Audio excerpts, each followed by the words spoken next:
रोहित जी। राधे राधे गुरु जी। राधे राधे महाराज जी। महाराज जी, आज के युग में असली सफलता किसे कहते हैं और उसे प्राप्त कैसे करें? सफलता हर युग में एक ही जैसी होती है, वह होती है भगवत प्राप्ति। नहीं, सब असफल है।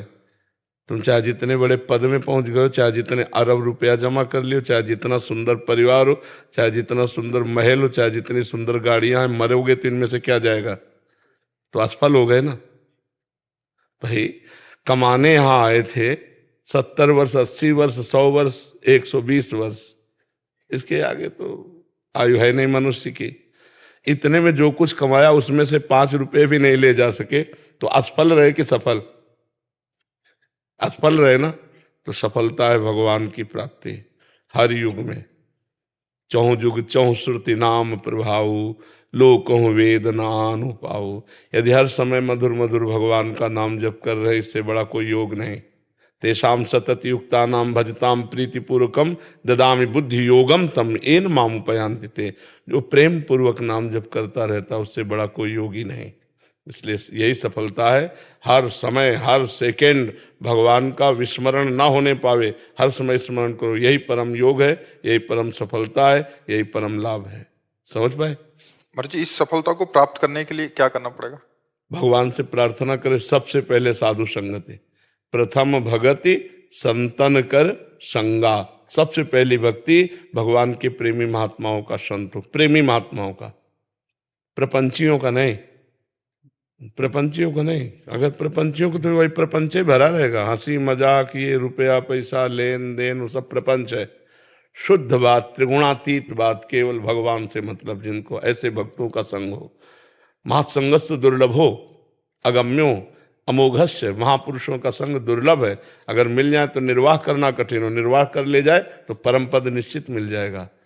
तो भगवान से पहले प्रार्थना करे। प्रथम भगति संतन करे संगा, और दूसरी रति मम कथा प्रसंगा। दूसरी भगवान के चरित्रों का खूब स्वाध्याय करे, खूब श्रवण करे, खूब मनन करे। गुरुपद पंकज सेवा तीसरी भक्ति अमान। श्री गुरुदेव भगवान के चरणों का आश्रय ले और मान रहित होकर गुरुदेव के चरणों की सेवा करे। चौथी भगत मम गुण गण करे कपट तज गान। चौथी भक्ति भगवान की लीला गुणों का कपट तज करके गान करे। कपट तज, लीला गुण भगवान के गा रहे, रुपया चाह रहे हैं। चौथी भगत मम गुण करे कपट तज गान। मंत्र जाप मम दृढ़ विश्वासा। पांचवी भक्ति है मेरे मंत्र का निरंतर जाप हो और उसमें दृढ़ विश्वास हो।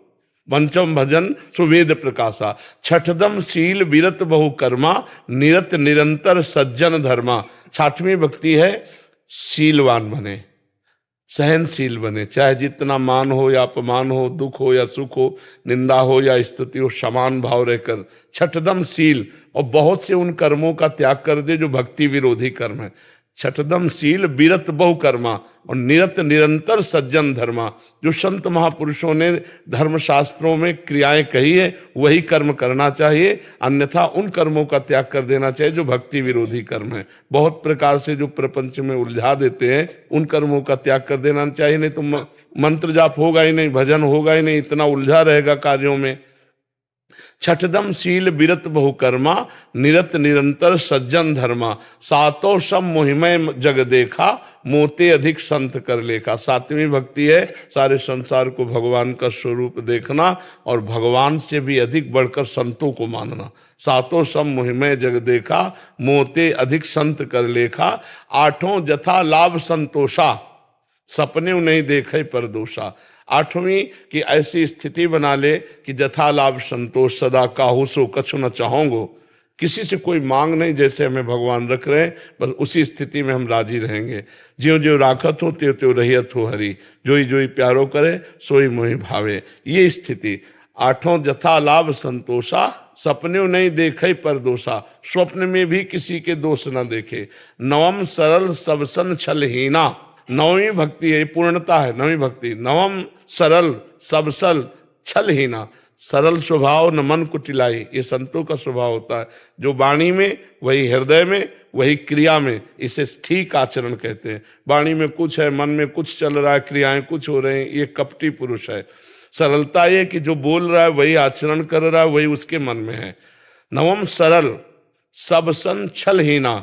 किसी से छल भरा व्यवहार न करे, और मम भरोस ही हर्ष न देना, दृढ़ मेरे पर विश्वास हो, ना हर्ष हो ना शोक हो, ना कभी किसी के सामने अपनी दैन्यता प्रकट करे। भागवतिक दैन्यता अलग है, गरीबी वाली दैन्यता न प्रकट करे कि बाबूजी कुछ सहयोग कर दो, नहीं, मम भरोस ही हरस न दीना, वो ऐसी दैन्यता न करे, किसी के सामने हाथ ना पसारे। तो भगवान सबको देने वाला है, जब देगा तो निहाल कर देगा। नौ माँ एको जिनके हुई, अगर नौवीं भक्ति में एक भी भक्ति किसी को, तो उसका कल्याण हो जाएगा, उसका मंगल। महाराज जी, आपने प्रथम पड़ा संत संग बताया इसमें, तो महाराज जी जो संसार में एकदम अभी भक्ति प्रारंभ ही नहीं हुई, उनको संतों के बारे ही पता नहीं है, विशुद्ध संत कैसे होंगे, कहाँ। भगवान से, इसीलिए हम सबसे पहले कहा भगवान से प्रार्थना करे कि हमें संत संग दिलावे। भगवान तो सब जानते हैं ना, तो भगवान से प्रार्थना करे तो ऐसे संतों के पास पहुंचा देंगे जिनके संग से परमार्थ पुष्ट होता है। ऐसा तो है ही नहीं कि असली संत है ही नहीं। अगर नकली नोट है तो असली उसका होगा कहीं, खोजो। अगर नकली कोई वस्तु है तो असली तो होगी ही ना, उसको खोजो। जिन खोजा तिन पाइया, गहरे पानी पैठ। तो तुम नहीं खोज पा रहे तो भगवान से प्रार्थना करो। तो भगवान जब द्रवहि दीन दयालु राघो, तो साधु संगति पाइए, तो संतों का संग करा देंगे। और संत संग हो गया तो फिर नौ भक्ति आ जाएगी अपने आप जी।